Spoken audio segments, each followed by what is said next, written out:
Hi, it's Heather with StrengthOnTheRun.com, and if you're looking for a very fast, efficient, and safe strength training routine, this is the video for you.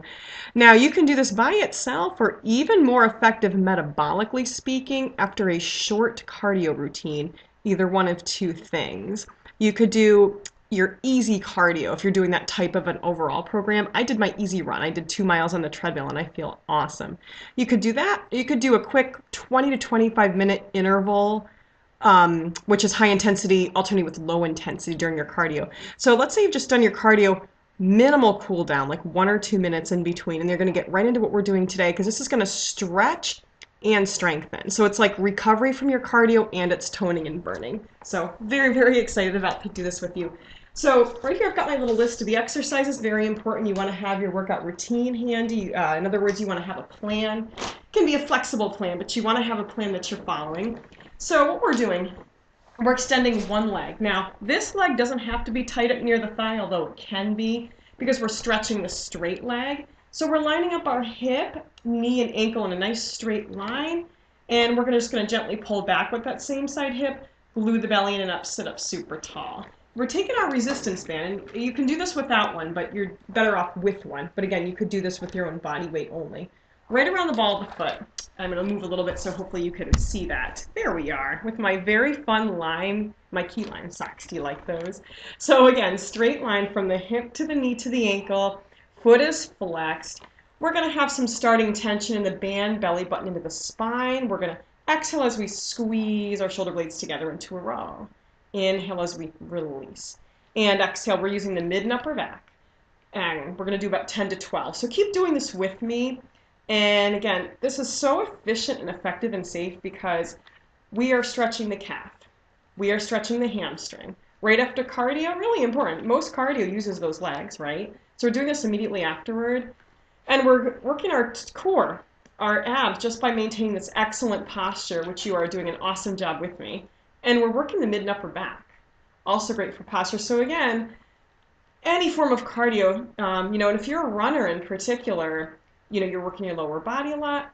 This way you're going to really solidify excellent posture to improve your running or any recreational or serious sport that you're doing. Let's do about 5 more. So we're exhaling, inhaling as we slowly release, and exhaling, and inhale. Doing awesome. 3 more. Exhale, and inhale. I'm just taking a little peek at my list here because we always want to have an idea of what we're doing next. And again, it can be flexible.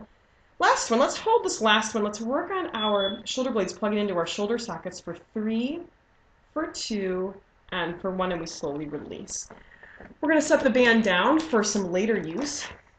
And now we're just going to do a little bit of abdominal work with some balancing. I'm just calling these V-sits today. So we're going to have our knees bent, feet flat, hands behind the upper thighs. We're going to lift those feet right off the ground, tuck the tail under, zip the belly in. This is the most important thing about this. For some balance, start out with what I like to call a seated tabletop with your feet in front of your knees, and work on just getting the body weight back. You might even hit a wobbly point where you feel, okay, if I go any further, I'm going to topple. That's great because that's going to work your balance and your abs. Once you've found that wobbly point, let's straighten out one leg, and we're going to feel that, right? Alternate. Couple more, 2 more per side. So we're going to switch, stay way back behind the tailbone with me, and switch, and switch, and switch, and now both legs. So that's again what we often call a V-sit. In Pilates, we call this a teaser. Now to tease gravity, if you'd like, let go with one hand and or both. That's our teaser. That's our V-sit. And at any time you can always bend a knee if you really need to, because we're holding this for quite a while. This is an endurance exercise. You're already warmed up from your cardio. You're going to get some great isometric toning and more fat burning by holding this. And notice I'm letting my knees bend a little bit because I'm getting a little tired. We got about 10 more seconds here. Let's just maintain it super strong. We're only doing 1 set of this one because it is such an endurance exercise. And we've got about 5 seconds left. So again, I'm just kind of shifting around a little bit. Play with what's comfortable and let's set the feet down. Awesome, awesome job. We're going to go right into the other leg. So whichever leg was bent is now straight. The foot is nice and flexed, toes pulling up toward the shoulders. We're zipping the abs in and up. Loop the band around the ball of your foot. We're going to actively be pulling back with that straight leg hip and pressing forward with the heel to lengthen the back of the leg. That's our setup. Now remember, we exhale as we squeeze those shoulder blades together and inhale. We're doing about 10 to 12, somewhere in that range.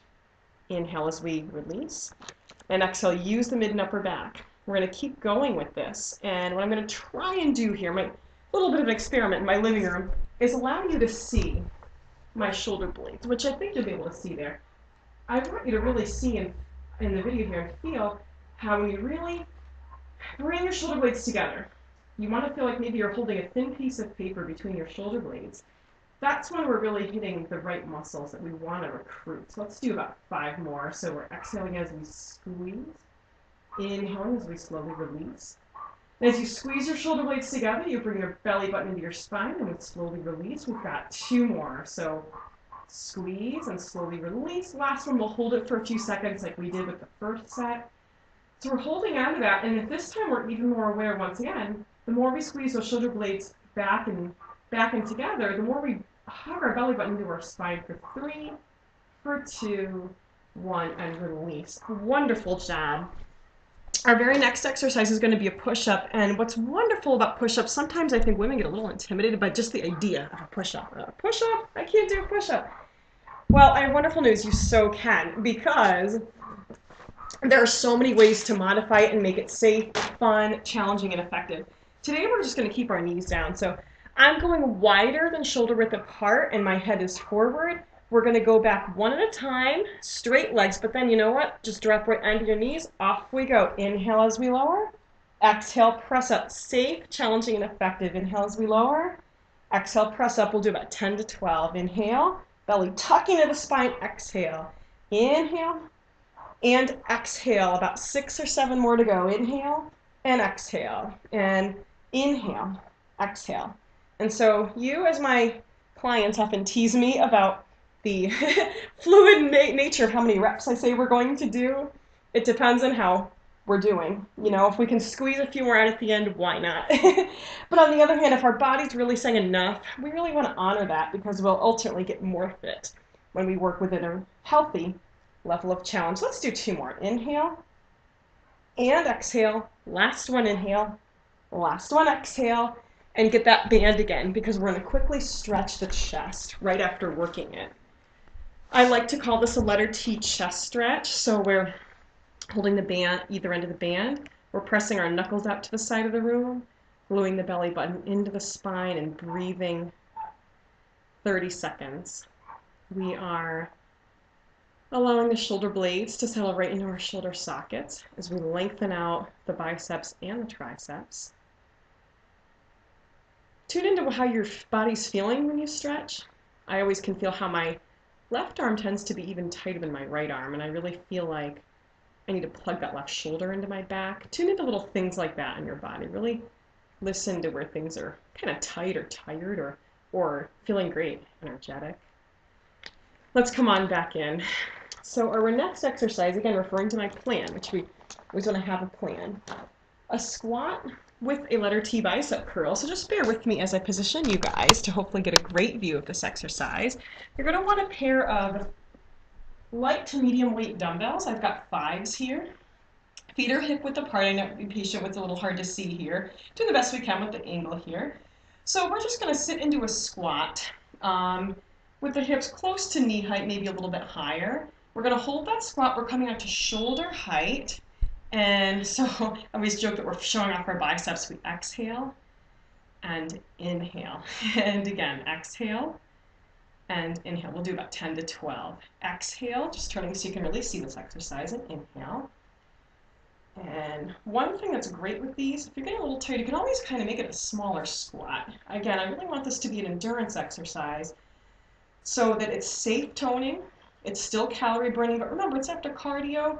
So you're warmed up, and again, we want to continue to build endurance and keep the metabolism going. Let's do 4 more. So again, we exhale as we come in. Inhale and exhale. Inhale, last 2 exhale. And inhale, last 1 exhale. Inhale, stand right up. Next one, again, this is why it's fantastic to have a plan. Our next exercise is a kneeling hip flexor stretch with an overhead shoulder press. So what we're going to do, I might have to position you guys a little bit differently, so just bear with me here. We're kneeling on one knee. The other foot is right under the front knee. We're tucking the pelvis under. That's the key to stretch this muscle. We're going to squeeze that same side glute. And I'm going to move a little bit back because I want you guys to really be able to see this. Thank you for your patience. And we're pressing up and lower. And again, press up and lower. We're going to do a total of 12. Press up, belly into the spine. Lower, keep the glutes engaged. So there's some glute toning, by the way, right there. Again, this is an effective and efficient program. Let's do 2 more. And exhale as we press up lower. We're going to switch legs real quick because we're mid-set. So it's a very quick transition. Again, I'll turn. We want the belly button scooped into the spine. We want the pelvis tucked under, the glute engaged. Let's do 6 to 7 more. And inhale. And exhale. Inhale. We'll do 5 more. Exhale. Inhale. So you're feeling your shoulders work, your belly work. The knee that's on the ground, that side, you're feeling that thigh stretch. If you haven't already guessed, it doesn't really matter which side you start with because we always hit both sides. Let's do 2 more. Exhale. And inhale. Last one. Exhale. And inhale. Awesome. Let's set the dumbbells down. And we're going to make our final exercise a tricep dip, followed by a tricep stretch. So we're back on our mat with our knees bent. I'm just having to catch my breath a bit, so breathe through the workouts, right? Hands behind you, fingertips facing front or side. Front is even better, as long as it doesn't bother your shoulder too much. Hips right up. We're going to inhale as we bend our elbows, and exhale, press up. Keep going, inhale, and exhale, inhale, and exhale. You want to make sure you're really using your triceps. The only thing your belly is going to do is stay glued into your spine. In other words, you don't want to be using your hips to kind of rise up and down here. You can certainly engage your glutes, but make sure the arms are moving. Let's do 7 more. And up. Inhale down. Exhale up. Inhale. Exhale. We got 5 more. We've got this. Inhale. Exhale. 4 more. Inhale. And up. 3. And up. 2. And up. Last 1. And have a seat. Doesn't matter which side. Right over the head. Gentle tug toward the top of the head on the elbow with the other hand. And breathe into it. When you exhale, think about releasing tension from your body. We'll hold this side for 3 more breaths here. 2 more breaths. Last one. There's my phone ringing. I forgot to turn off the ringer. Let's switch sides. A good lesson in exercise is learning to tune out all the external noise, right? Something I've had, it's been a lifelong lesson for me. 2 more breaths on that second side. Last breath in. And exhale. Again, my name is Heather with strengthontheRun.com. Really happy you joined me. I'm just taking a peek, make sure we didn't forget anything. We didn't. And I'd love to hear how this worked for you. What did you think of this? It was about 12 minutes of a very fast, effective tone and stretch. If you're doing this on a non-cardio day, you could repeat this twice. But again, after cardio, it's super effective. And then you've done your cardio and strength. You've done 2 workouts in one. Please head over to the website, maybe subscribe to the YouTube channel, and have a happy and healthy day.